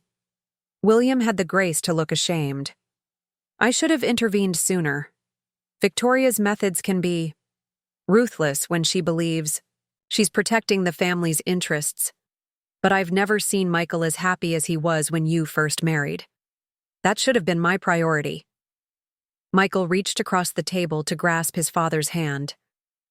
"We all made mistakes. What matters is how we move forward." As we finished brunch, discussing plans for the Veterans Initiative and Michael's transition to CEO, I felt cautiously optimistic. The battle with Victoria wasn't over, but for the first time, we weren't facing her alone or divided. William's support had shifted the balance of power, giving us room to rebuild our relationship on our own terms. When we left the estate, Michael surprised me by driving not toward the downtown penthouse but toward the outskirts of the city, where— "Are we going?" I asked, watching familiar landmarks give way to increasingly residential neighborhoods. "I have something to show you," he said with a slight smile. "Consider it the next step in our fresh start." 20 minutes later, we pulled up before a modest craftsman-style house on a quiet street lined with mature trees. The home was beautiful but unpretentious. 2 stories of warm wood and stone with a wide front porch and a garden that needed attention. "What is this place?" I asked as Michael parked in the driveway. "Potentially our home," he replied. "I found it last week when I was trying to figure out how to fix everything between us. It's nothing like the penthouse, but it reminded me of the places we used to talk about when we first got engaged." He led me up the walkway and unlocked the front door. Inside, the house was empty but full of character. Hardwood floors, built-in bookshelves, large windows that filled the rooms with natural light. It was nothing like the sterile luxury of the penthouse Victoria had selected for us. "The previous owners already moved out," Michael explained as we wandered through the rooms. "It needs some work, but it has potential. 3 bedrooms, a home office space, a backyard where we could actually have a garden." I stood in what would be the living room trying to process what this meant. "You bought this without consulting Victoria?" Michael laughed. "I haven't bought it yet. I wanted us to decide together. But yes, this would be our decision alone. No Victoria, no Harrington. Expectations. Just us creating the home we want." The gesture was so unexpected, so perfectly aligned with the man I had fallen in love with, rather than the Harrington heir Victoria had molded, that I felt tears threatening. "It's perfect," I said softly.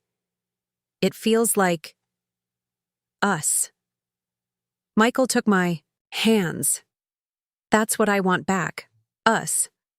I know we have a lot to work through, but I want to try." Without Mother's interference, without the constant pressure to conform to the Harrington image. Just Michael and Jessica figuring out our own path. Looking around the empty house that already felt more like home than the luxury penthouse ever had, I saw possibility rather than performance. This place represented the life we had originally planned together. Authentic, meaningful, ours. I do too, I said finally. I want us back. The real us. As we stood in our potential future home, I knew Victoria would consider this another betrayal. Another rejection of the Harrington legacy she had so carefully cultivated. She would likely view this modest house as beneath Michael's station, inappropriate for a CEO, an embarrassment to the family name. But for the first time in our marriage, her opinion didn't matter. What mattered was rebuilding our relationship on a foundation of mutual respect and shared purpose, rather than social expectations and family obligation. Victoria had told me to know my place. Looking at Michael now, his eyes alight with hope and determination, I finally did. My place wasn't as a Harrington accessory, decorative and deferential. It was as Michael's partner in creating a life of genuine meaning and purpose, regardless of the last name we shared. This was just the beginning of a new chapter. Victoria would regroup and attempt to reassert control. The challenges of balancing Michael's role as CEO with our desire for authenticity would test us. But standing in this house that represented everything we had once dreamed of, I felt ready to face whatever came next, together. We put an offer on the Craftsman house that same day. Michael insisted on using his personal funds rather than Harrington, family money, marking a symbolic boundary between our new life and Victoria's influence. William supported our decision. Victoria maintained a frigid silence that spoke volumes. 2 weeks later, we moved in. The process of filling our new home with furniture we chose together, pieces that reflected our tastes rather than Victoria's, curated vision of Harrington elegance, felt like reclaiming something precious we had almost lost. Michael hung his Marine Corps photos in the study. I set up a home office where I could develop programs for the Veterans Initiative. Each decision, however small, reinforced our commitment to building a life on our terms. The transition wasn't without challenges. Michael threw himself into his new role as CEO, determined to prove himself worthy of the position independent of his family name.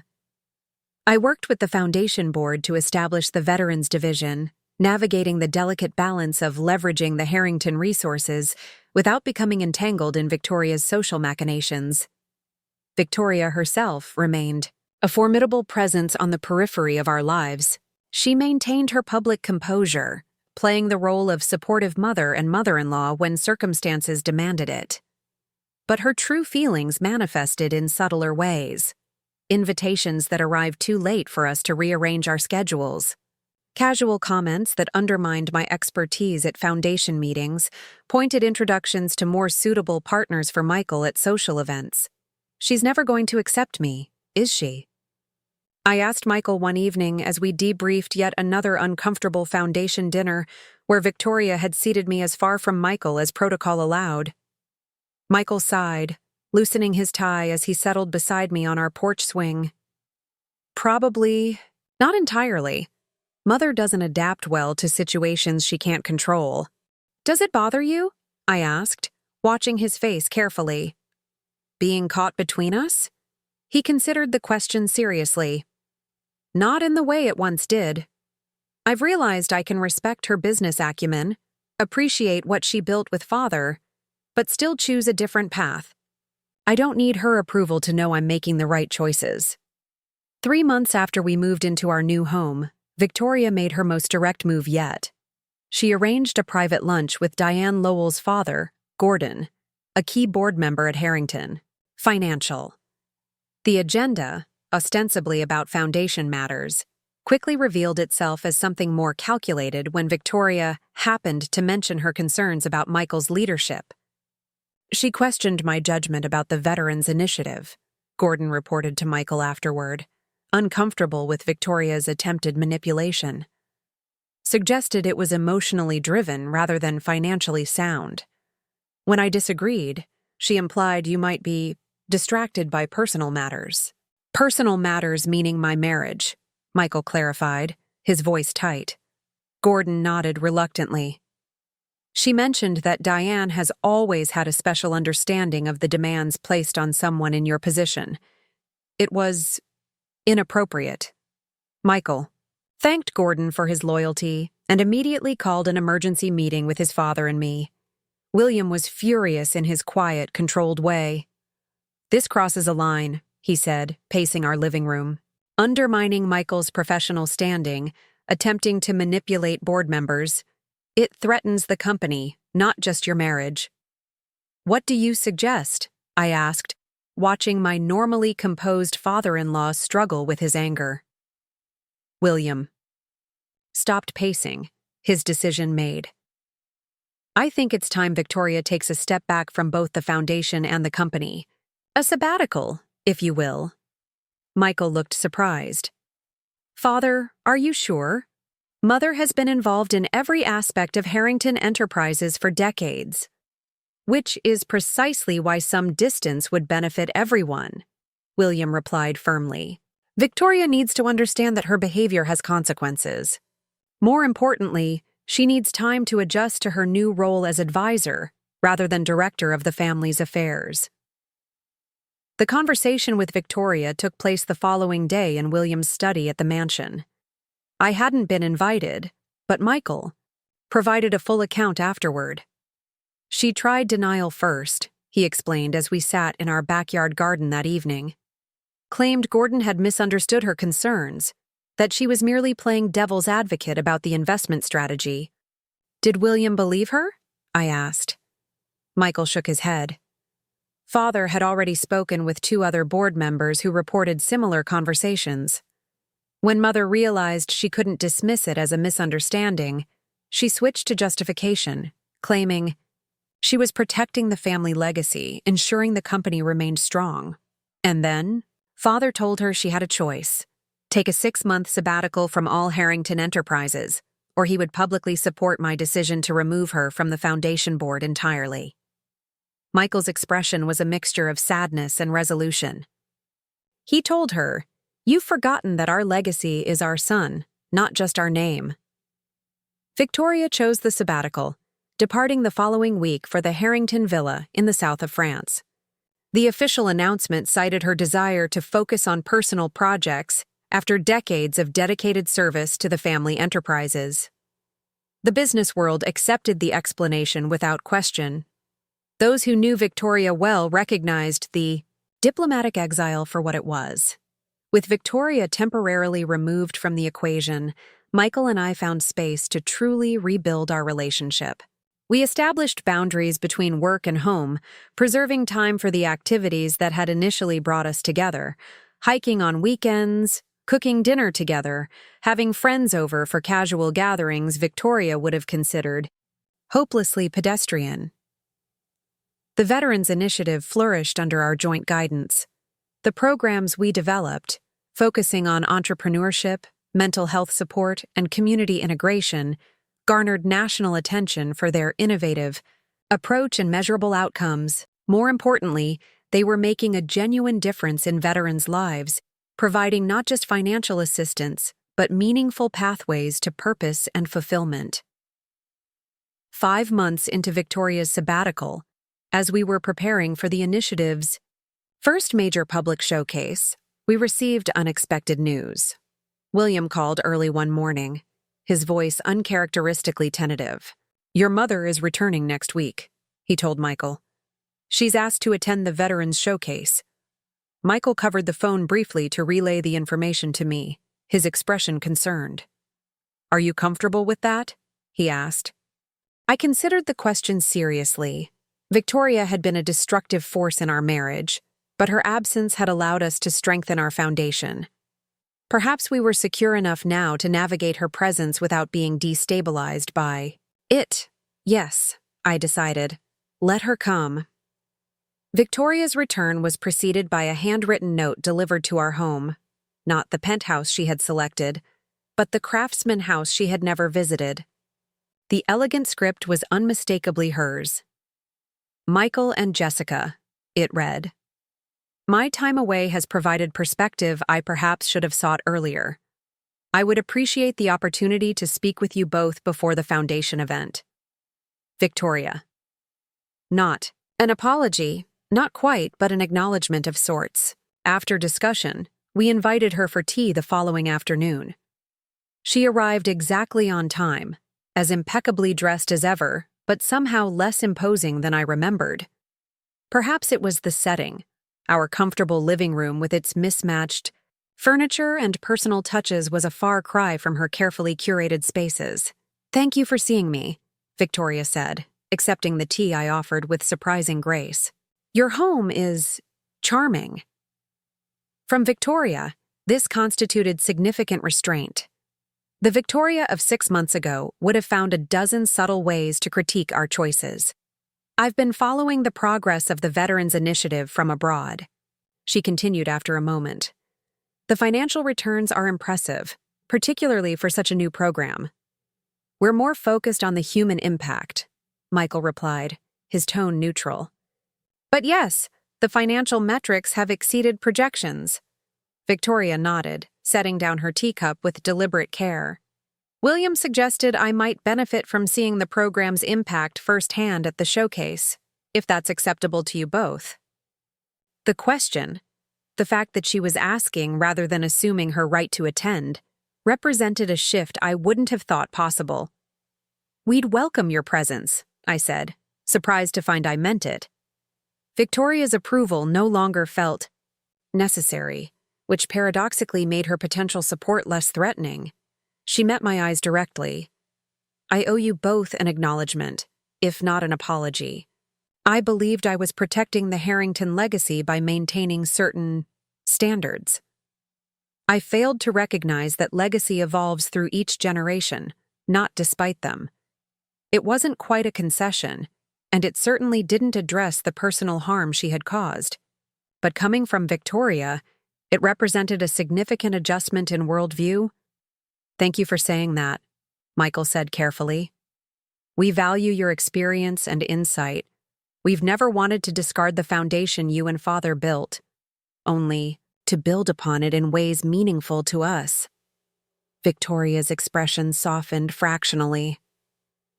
Your father helped me see that my concerns about your marriage were misplaced. Jessica's influence hasn't weakened your connection to the family legacy. It's strengthened your ability to expand it. The Veterans Showcase the following week marked a turning point in our relationship with Victoria. She attended as a guest, rather than an orchestrator, observing the proceedings with careful attention. The event highlighted 10 veteran entrepreneurs whose businesses had received funding and mentorship through our initiative, allowing them to share their stories directly with supporters and potential investors. Victoria remained mostly silent throughout the presentations, her expression thoughtful as she listened to former service members describe how the program had transformed their lives.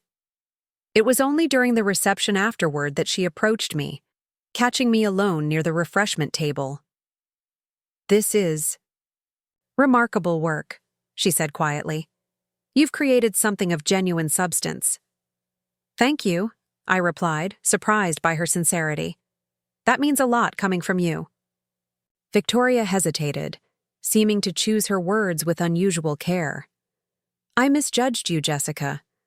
I saw your background, your career choice, as limitations rather than assets. I was wrong.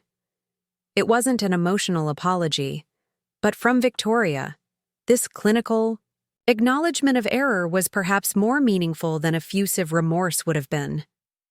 We've all made mistakes, I said, offering the olive branch our family needed to move forward. What matters is how we grow from them.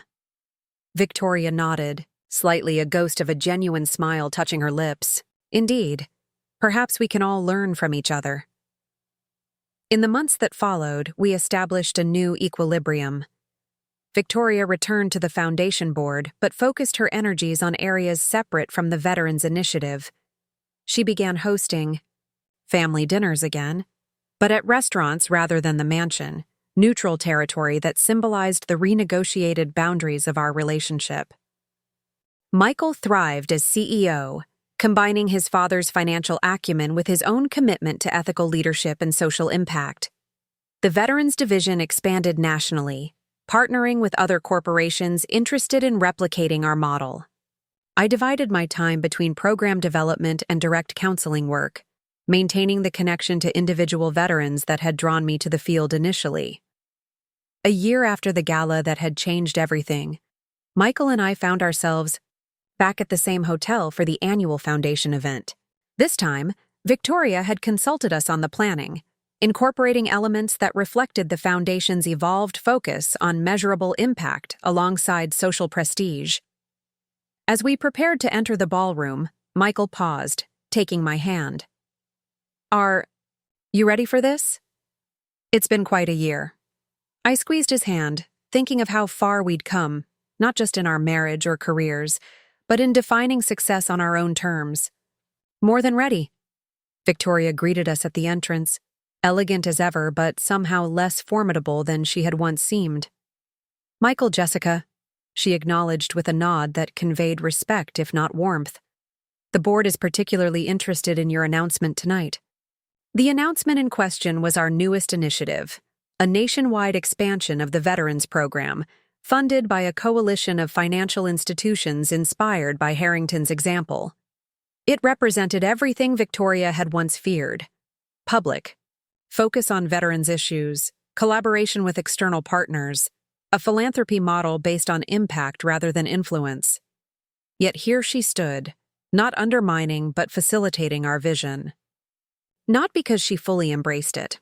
Victoria would always prioritize tradition and status, but because she had learned to recognize that the Harrington legacy was strong enough to evolve without disintegrating.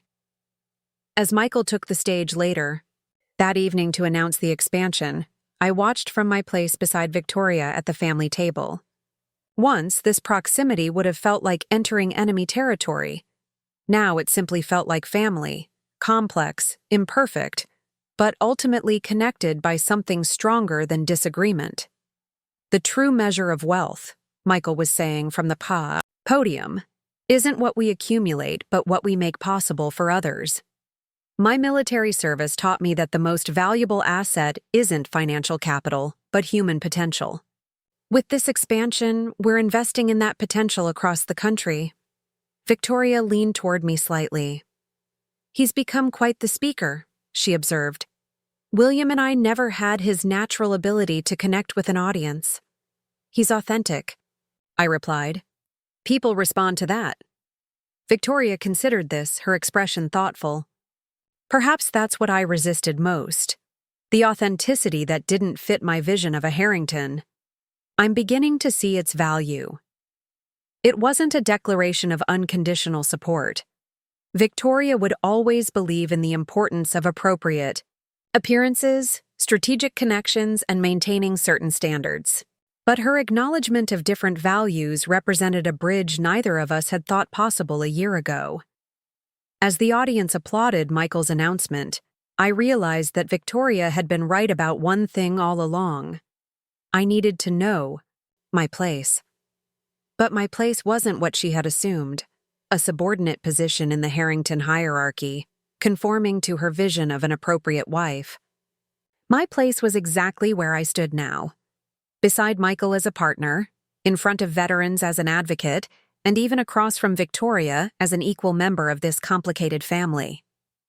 Looking back at our journey, from my early days as an excluded outsider to my current role helping shape the family's legacy, I understood that real belonging never comes from fitting ourselves into someone else's expectations. It comes from having the courage to stand in our truth and the wisdom to recognize when others are ready to meet us there. That night, as Michael and I drove home to our Craftsman house, away from the glittering ballroom and back to the authentic life we'd built together, I felt a sense of peace that had nothing to do with the Harrington name or fortune. We had faced down Victoria's attempts to dictate our lives, weathered the storm of her disapproval, and emerged stronger for the journey. "What are you thinking about?" Michael asked as we turned onto our quiet street. I smiled, watching our home come into view. Warm lights glowing from windows that represented everything we'd fought for. That sometimes you have to stand your ground to find your place. If you've enjoyed my story, please subscribe to my channel for more real-life experiences and inspiring journeys of self-discovery. Each week, I share stories of overcoming challenges, standing up for yourself, and finding your authentic path, even when others try to tell you where you belong. Hit that subscribe button to join our community of strong, resilient people who refuse to let others define their worth. And don't forget to like this video and share it with someone who might need to hear that they deserve to stand their ground too. Until next time, remember, your place is wherever you choose to stand tall.